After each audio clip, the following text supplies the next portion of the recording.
Hello students, welcome to CR International School online study system. I hope all of you will be fine at home, stay safe and I humble request है मेरी आप लोगों से please daily video को देखते रहें और पढ़ते रहें बेटे, ठीक है? Thank you. देखिए on that particular day last time हमने शुरू किया था, ठीक है, the method of collecting the data. देखिए लेसन नंबर 2 हमारा चल रहा था, ठीक है, लेसन नंबर 2 अपना चल रहा है जिसका नाम है collection of data. Lesson number 2 the collection of data. Collection of data में हमने आपको ऑन दैट पर्टिकुलर डे बताया था भाई दो तरह के डाटा होते हैं, प्राइमरी और सेकेंडरी। प्राइमरी जो उसके सोर्स ऑफ ओरिजिन से लिए जाते हैं, एकदम लाइव इन्फॉर्मेशन, ठीक है, आपको एकदम सटीक इन्फॉर्मेशन, ओरिजिनल इन्फॉर्मेशन प्रोवाइड करा के देते हैं। सेकंड थे आपके सेकेंडरी सोर्स, जो ऑलरेडी किसी इंस्टीट्यूशन ने ले चुके हैं, वो डाटा हासिल कर चुके हैं और आपको करना क्या है, वहां से वो डाटा लेकर आने हैं बेटे, ठीक है। तो ये थे आपके प्राइमरी और सेकेंडरी डाटा। इसके बाद आए थे आपके the method of collecting the data, data को कलेक्ट करने का मेथड। एक मेथड हमने उसी दिन करा दिया था जिसमें था डायरेक्ट पर्सनल इन्वेस्टिगेशन, जिसमें हर व्यक्ति के पास आप पर्सनली जाकर इंफॉर्मेशन हासिल करते थे, उससे पूछते थे, ठीक है, और इंफॉर्मेशन हासिल करते थे। डायरेक्ट पर्सनल इन्वेस्टिगेशन, एक्यूरेसी ज्यादा थी, ओरिजिनलिटी ज्यादा होती थी, उसके अंदर बेटे सटीक इंफॉर्मेशन आपको मिलती थी, रिलायबिलिटी ज्यादा थी, यूनिफॉर्मिटी ज्यादा थी। तो वो था आपका पहला मेथड। सेकेंड मेथड आपका आ रहा है इनडायरेक्ट ओरल इन्वेस्टिगेशन। इनडायरेक्ट देखिए अप्रत्यक्ष, यानी कि जिस पर्सन के बारे में आपको इंफॉर्मेशन चाहिए आप उसके पास डायरेक्ट ना जाकर इनडायरेक्टली किसी और व्यक्ति से उसकी इंफॉर्मेशन ले रहे हैं। जैसे एक फैक्ट्री में वर्कर काम करते हैं तो आप उसके सुपरवाइजर से उनकी इंफॉर्मेशन ले रहे हो, तो इसे कहते हैं इनडायरेक्ट। ओरल यानी कि मौखिक तौर पर, मुंह जबानी आप उनसे लोगे, मौखिक रूप से आप इन लोगे, और इन्वेस्टिगेशन यानी कि इंफॉर्मेशन। तो बेटे इनडायरेक्ट ओरल इन्वेस्टिगेशन ये एक ऐसा मेथड होता है कि जिन लोगों के बारे में आपको इंफॉर्मेशन चाहिए आप उनसे डायरेक्टली या सीधा ना लेकर उनसे रिलेटेड व्यक्ति से उसकी इंफॉर्मेशन ले रहे हो बेटे, ठीक है। तो उसे हम इनडायरेक्ट ओरल इन्वेस्टिगेशन कहते हैं। देखिए indirect oral investigation is the method by which information is obtained not from the person regarding whom the information is needed, यानी उस पर्सन से हम डायरेक्टली इंफॉर्मेशन नहीं ले रहे जिसकी हमें चाहिए, but it is collected orally through the other person who are expected to possess the necessary information। जबकि जो इंफॉर्मेशन है हम किसी और व्यक्ति से ले रहे हैं जिसके पास जो रिलेटिव इंफॉर्मेशन है उसके बारे में है, ठीक है। जैसे स्कूल के बच्चों के बारे में स्कूल को पूरी इंफॉर्मेशन होती है तो स्कूल से हम इंफॉर्मेशन ले, सीधा बच्चों से ना ले। फैक्ट्री के वर्कर्स के बारे में ओनर को या सुपरवाइजर को पूरी इंफॉर्मेशन होती है तो उस सुपरवाइजर से हम उनकी इंफॉर्मेशन ले, सीधा उनसे जाके बात ना करें। तो इस मेथड को हम इनडायरेक्ट ओरल इन्वेस्टिगेशन कहते हैं। प्राइमरी डाटा कलेक्ट करने का ये भी एक सोर्स होता है जिसमें हम डाटा कलेक्ट कर सकते हैं। फॉर एग्जांपल देखिए the data on the economic condition of worker, की वर्कर की जो इकोनॉमिक कंडीशन है उसके बारे में हमें डेटा चाहिए। It can be collected from their employers rather than the worker themself. तो वर्कर से खुद लेने की बजाय हम उनके एम्प्लॉयर से ले रहे हैं बेटे, ठीक है। सुटेबिलिटी देख लीजिए कि ये मेथड कहां पर उपयुक्त रहता है, कहां पर हम इसका यूज कर सकते हैं। पहला है the field of investigation is very large. तो भाई फील्ड ऑफ इन्वेस्टिगेशन बहुत बड़ी है, लार्ज है, तो एक एक पर्सन के पास जाओगे कितना ज्यादा समय लग जाएगा। तो हर पर्सन के पास ना जाकर हम एक रिलेटिव पर्सन से सभी की इंफॉर्मेशन ले लेते हैं। एक फैक्ट्री में मान लीजिए 200 वर्कर काम करते हैं, तो 200 वर्कर के पास आप सेपरेटली जाओगे कितना समय लग जाएगा। तो 200 के 200 वर्कर की हम उसकी सुपरवाइजर से इंफॉर्मेशन ले लेंगे। तो पहली कब है जब फील्ड ऑफ इन्वेस्टिगेशन लार्ज हो। Second, that is not possible to have direct contact with the informant. तो भाई जो डायरेक्ट कॉन्टैक्ट है, प्रत्यक्ष कॉन्टैक्ट जो होता है इंफॉर्मेंट के साथ, इंफॉर्मेंट वो होता है जो व्यक्ति आपको इंफॉर्मेशन देता है, तो इंफॉर्मेंट के साथ डायरेक्ट कॉन्टैक्ट बनाना पॉसिबल है ही नहीं। तो भाई जब हमसे डायरेक्ट कॉन्टैक्ट बना ही नहीं सकते तो हमें एक इनडायरेक्टली व्यक्ति को ढूंढना पड़ेगा जो उसके बारे में इंफॉर्मेशन दे सके। थर्ड है the concern informant are not capable of giving information. जो कंसर्न्ड इन्फॉर्मेंट है वो बेटे इंफॉर्मेशन देने में सक्षम ही नहीं है। मान लीजिए या तो वो अनपढ़ है, गंवार है, पढ़ा लिखा नहीं है, जो इंफॉर्मेशन दे ही नहीं पा रहा है। तो जो कंसर्न पर्सन है is not capable of giving you the information due to its illiteracy, अनपढ़ या इग्नोरेंस, अज्ञानता के कारण बेटे। तो फिर हमें उसकी इंफॉर्मेशन किसी और व्यक्ति से हासिल करनी पड़ेगी। लास्ट है investigation is so complex in nature that only expert can give the answer. तो जो इंफॉर्मेशन हमें चाहिए वो सो कॉम्प्लेक्स, कॉम्प्लेक्स यानी कि जटिल यानी कि कठिन, तो कॉम्प्लेक्स नेचर की है जिसके कारण बेटे वो सामने वाला इंफॉर्मेशन दे ही नहीं पा रहा, तो इसीलिए हमें फिर किसी और इनडायरेक्टली व्यक्ति से लेना पड़ेगा। देखिए, this method is mostly use by the government और नॉन गवर्नमेंट कमेटी और कमीशन। तो इनडायरेक्ट ओरल इन्वेस्टिगेशन को कौन यूज करता है? नॉन गवर्नमेंट या गवर्नमेंट ऑर्गेनाइजेशन यूज करते हैं। ठीक है, तो ये थी इसकी सुटेबिलिटी। मेरिट देख लेते हैं। मेरिट यानी कि फायदे क्या क्या है बताइए। पहला है वाइड कवरेज। ठीक है, वाइड कवरेज। देखिए, डायरेक्ट पर्सनल इन्वेस्टिगेशन में तो फील्ड ऑफ लॉ जहां बड़ा होता था वो मेथड फेल हो जाता था। तो जहां पर वो direct personal investigation field method fail हो गया, वहां पर हम इनडायरेक्ट ओरल इन्वेस्टिगेशन अप्लाई कर सकते हैं और एक वाइड एरिया को कवर कर सकते हैं। बहुत सारे लोगों के बारे में किसी व्यक्ति से हम इंफॉर्मेशन हासिल कर सकते हैं। तो आसानी से यहाँ वाइड एरिया को कवर किया जा सकता है। Second, less expensive. खर्चीला बहुत कम है, क्योंकि बहुत कम समय के अंदर आपको बहुत सारी इंफॉर्मेशन मिल जाती है। उस मेथड में तो बेटे हर व्यक्ति के पास पर्सनली जाना पड़ रहा था, कॉस्ट हाई लग रही थी, टाइम समय ज़्यादा लग रहा था। लेकिन यहाँ पर बेटे हम बहुत सारे व्यक्तियों के बारे में इनडायरेक्टली एक व्यक्ति से इंफॉर्मेशन ले सकते हैं। तो इसीलिए ये बहुत कम खर्चीला होता है और यहाँ लेस टाइम भी, समय भी बहुत कम लगता है बेटे। Expert opinion. ठीक है भाई, जो एक ऐसा व्यक्ति जो एक्सपर्ट ओपिनियन रखता है उस इंफॉर्मेंट के बारे में, हम उसके एक्सपर्ट ओपिनियन, एक्सपर्ट सुझाव ले सकते हैं। ठीक है, क्योंकि जिससे हम इंफॉर्मेशन ले रहे हैं वो एक्सपर्ट है, सुपरवाइजर एक्सपर्ट है, उसे पता है वर्कर के बारे में। ठीक है, एक क्लास टीचर जो होता है वो एक्सपर्ट है अपने बच्चों के बारे में, उसे पता होता है कौन बच्चा कितने पानी में है, कौन कितना इंटेलिजेंट है, ठीक है, कौन एवरेज है, सब पता होता है बेटे। तो इनडायरेक्ट ओरल इन्वेस्टिगेशन में हमें एक्सपर्ट ओपिनियन मिल जाते हैं।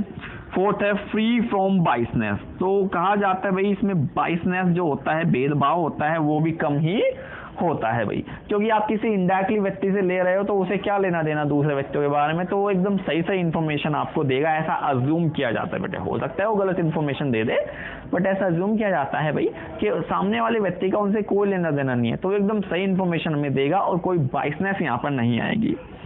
So this method is relatively free from the personal बाइस। और लास्ट बेटे सिंपल मेथड, बहुत सिंपल होता है, हम डायरेक्टली ठीक है किसी व्यक्ति के पास जाकर दूसरे व्यक्तियों के बारे में इंफॉर्मेशन ले सकते हैं।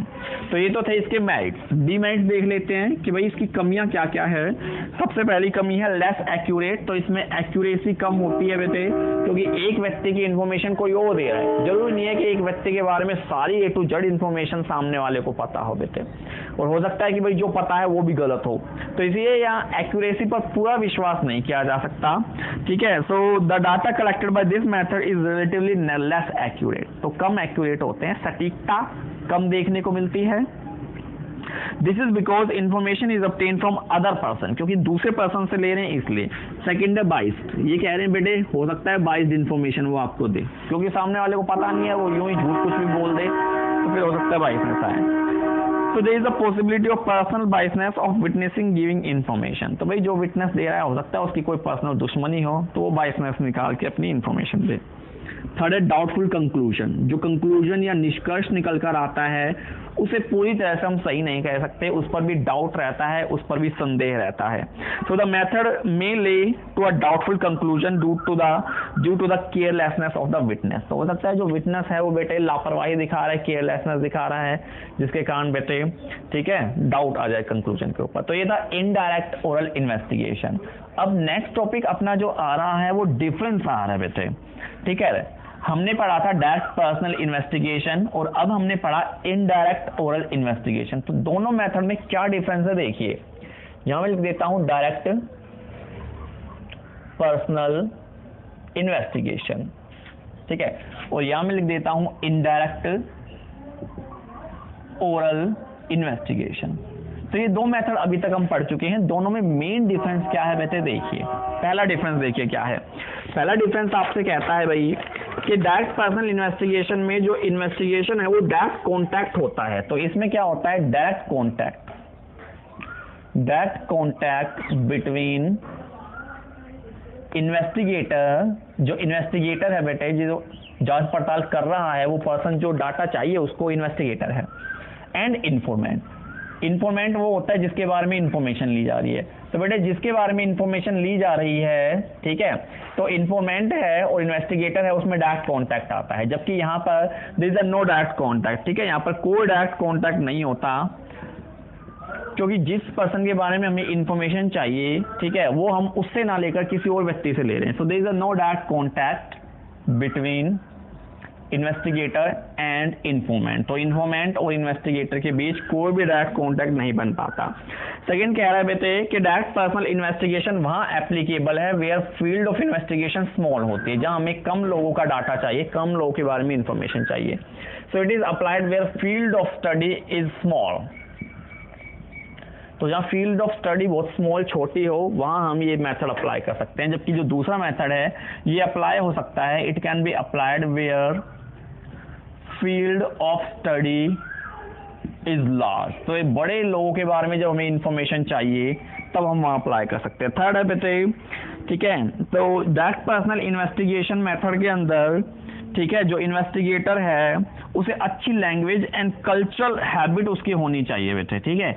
एक तो उसे अच्छी, ठीक है, इंफॉर्मेशन होनी चाहिए, वेल वर्स्ड होना चाहिए, उसे लैंग्वेज का ज्ञान होना चाहिए, उसे डील करना आना चाहिए बेटे, ठीक है, और साथ ही साथ उसमें कल्चरल हैबिट भी होनी चाहिए। जबकि यहाँ पर ऐसी कोई हैबिट हमें नहीं चाहिए, ठीक है। तो यहाँ पर आपकी कल्चरल हैबिट होनी चाहिए, लैंग्वेज पर आपकी कमांड होनी चाहिए, आप वेल एजुकेटेड होने चाहिए, जबकि यहाँ पर हमें इसकी रिक्वायरमेंट नहीं होती। और लास्ट बेटे कि जो डायरेक्ट मेथड है ये ज़्यादा कॉस्टली होता है और ये काफ़ी लेस कॉस्टली होता है, कम खर्चीला, लेस एक्सपेंसिव है, ये मोर एक्सपेंसिव है।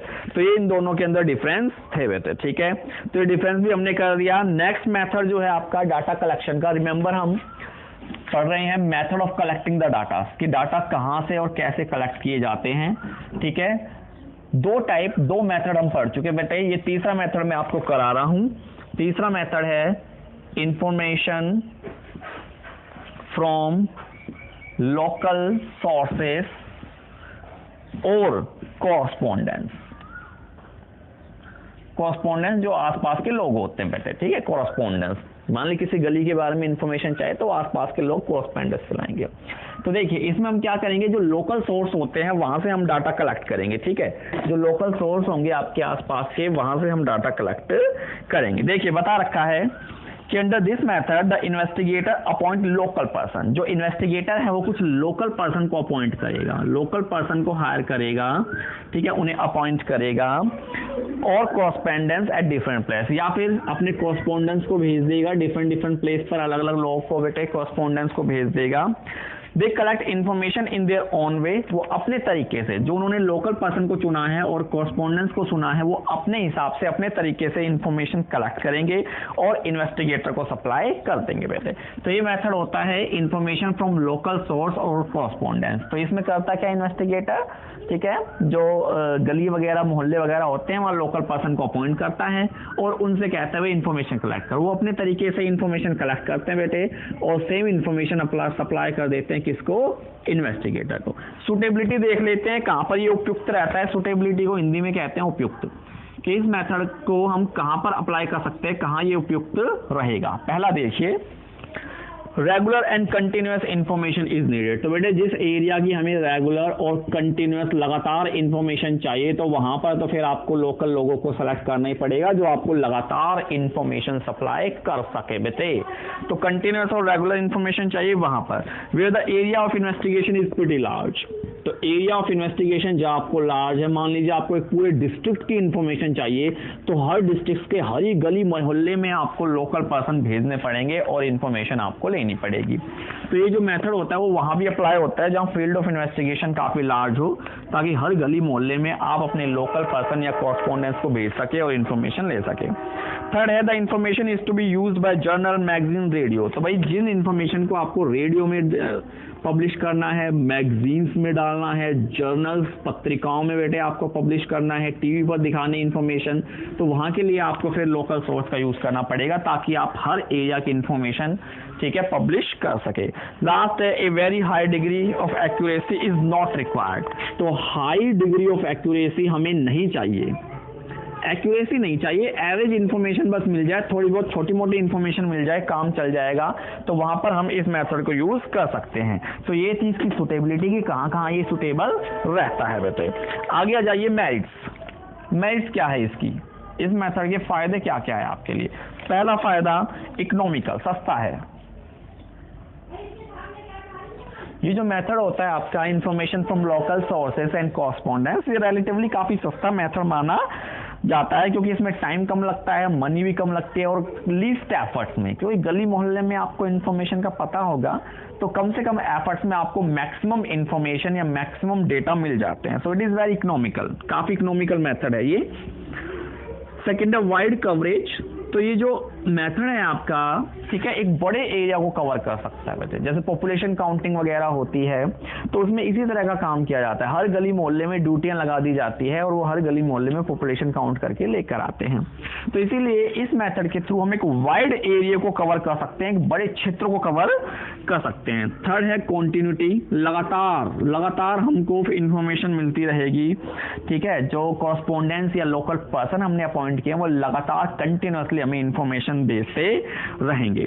और फोर्थ है सुटेबल फॉर स्पेशल पर्पस। अगर हमें स्पेशल पर्पस के लिए इंफॉर्मेशन चाहिए तो स्पेशल पर्पस को यहां से हम पूरा कर सकते हैं। जैसे price quotation from the different grain market for the construction, जैसे हमें इंडेक्स नंबर कंस्ट्रक्ट करने हैं, इंडेक्स नंबर के लिए हमें प्राइस चाहिए हर मार्केट के, तो हर मार्केट में हम अपने लोकल पर्सन को भेज देंगे, वो हर मार्केट से प्राइस ले आएगा, ठीक है, और जिसकी सहायता से हम इंडेक्स नंबर कंस्ट्रक्ट कर लेंगे बेटे। तो जहां एक स्पेशल पर्पस या स्पेशल ऑब्जेक्टिव होता है वहां हम इस मेथड को आसानी से यूज कर सकते हैं। तो ये थी इसकी मेरिट्स। इसकी डीमेरिट्स और देख लेते हैं हम। डीमेरिट में सबसे पहला आ रहा है loss of originality. Loss of originality, तो भाई हो सकता है जिन पर्सन को हमने अपॉइंट किया है उन्होंने इन्फॉर्मेशन ली ही नहीं और अपने हिसाब से वो कुछ भी बोल के हमको इन्फॉर्मेशन दे देता है। भाई हमने तो उसको भाई अपॉइंट किया था कि वो लाइव डेटा, लाइव इन्फॉर्मेशन लेके आए, वो अपने घर पे आराम से मौज ले रहा है बेटे, इन्फॉर्मेशन कलेक्ट ही नहीं कर रहा है और हमारे पूछने पर यूं ही गलत डाटा वो दे देता है। तो इसीलिए हम कह सकते हैं भाई कि यहाँ पर ओरिजिनलिटी कमी होती है due to the lack of personal contact with respondent, क्योंकि जिन लोगों के बारे में इन्फॉर्मेशन चाहिए हम खुद डायरेक्ट नहीं जा रहे, हमने उन लोकल पर्सन को अपॉइंट किया है। हो सकता है वो लोकल पर्सन बाइसनेस दिखा दे, ठीक है, या फिर वो इन्फॉर्मेशन गैदर ही ना करे या उससे किसी की दुश्मनी हो, तो इसीलिए वो डाटा ओरिजिनल है या नहीं है इसके ऊपर हम ट्रस्ट नहीं कर सकते। तो इसीलिए हमारा डायरेक्ट कॉन्टैक्ट ना होने के कारण हम नहीं मान सकते कि ये ओरिजिनल डाटा है। सेकेंड है लैक ऑफ यूनिफॉर्मिटी। तो भाई हर गली हर मोहल्ले में हमने अलग अलग पर्सन को अपॉइंट कर रखा है और अलग अलग पर्सन अपने हिसाब से अलग अलग तरह से इंफॉर्मेशन लेंगे, तो जो इंफॉर्मेशन है उसमें कॉन्टिन्यूटी या निरंतरता की कमी आ जाएगी। Because data is collected by a number of correspondents, क्योंकि बहुत सारे लोगों ने मिलकर वो डाटा कलेक्ट किए हैं, हर जगह हमने अलग लोगों को भेजा और हर अलग पर्सन जो होता है अपने हिसाब से डाटा कलेक्ट करेगा बेटे। एक मेथड यूज नहीं करेंगे सारे के सारे, जिसके कारण जो इंफॉर्मेशन है उसमें कॉन्टिन्यूटी की, समानता की, निरंतरता की कमी मिलती है। थर्ड है पर्सनल बायसनेस। मैंने बताया कि हो सकता है भाई गली मोहल्ले में किसी से किसी की दुश्मनी हो तो कोई बायसनेस निकाल ले भाई, तो पर्सनल बायसनेस डेफिनेटली यहाँ देखने को मिलती है। फोर्थ है लेस एक्यूरेसी। भाई एक्यूरेसी भी यहाँ कमी होती है भाई, अपनी तरफ से वो जो लोकल पर्सन है या वो जो कॉरस्पॉन्डेंट है हो सकता है इंफॉर्मेशन को डिस्टॉर्ट कर दे, कुछ फेर बदल कर दे, तो इसीलिए इसमें एक्यूरेसी नहीं मिलती। और लास्ट है डिले इन, पांचवा है डिले इन कलेक्शन। तो कलेक्ट करने में काफी समय, काफी टाइम लग जाता है। So generally there is a delay in the collection of information through this method. तो इस मेथड से बेटे इंफॉर्मेशन कलेक्ट करने में काफी समय लग जाता है। तो ये था आपका तीसरा मेथड। तो ध्यान रखिए सेकंड लेसन हमारा चल रहा है collection of data. Primary source, secondary source पढ़ चुके हैं। 3 मेथड है, अब मैंने अभी तक करा दिया आपको डाटा कलेक्ट करने के। डायरेक्ट पर्सनल इन्वेस्टिगेशन, जिसमें हम खुद उस पर्सन के पास जाकर डाटा कलेक्ट करते हैं। सेकंड था इनडायरेक्ट ओरल इन्वेस्टिगेशन, जिनके बारे में डाटा चाहिए हम उनसे ना लेकर उसके कॉरस्पॉन्डिंग पर्सन से डाटा ले रहे हैं। और थर्ड है इन्फॉर्मेशन फ्रॉम लोकल सोर्स या लोकल कॉरस्पॉन्डेंस, जिसमें हम लोकल पर्सन को अपॉइंट करते हैं और उनसे डाटा मंगवाते हैं। Thank you very much.